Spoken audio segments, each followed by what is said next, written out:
My name is Joanna Figueroa, and my company name is Fig Tree & Company. And today we're here in Houston Market 2009. This is what we call my second and third day of market voice. It means that it's been a good market for us, and I've been doing way too much talking.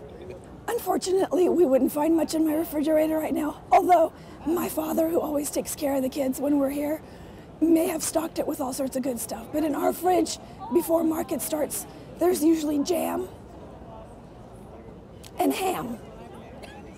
That's all that's left, because we haven't been cooking for 2 weeks. My favorite outfit, my husband makes fun of me all the time because I'm kind of a creature of habit.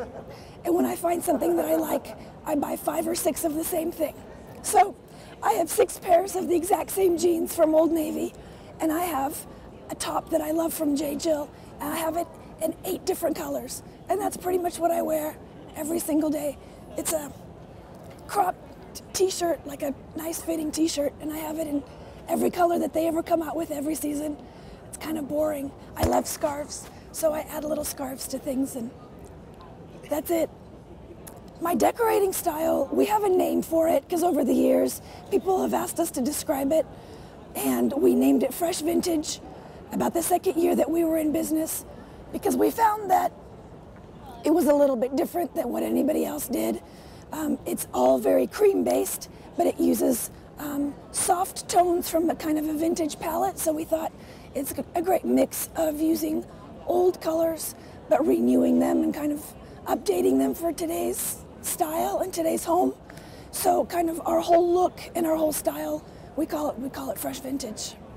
Well, I think if you asked other people the question of what would you take if you had to evacuate your house, all of us want to say our quilts or our fabrics, but I think I probably have 300 of them, so there's no way I can get them out of the house.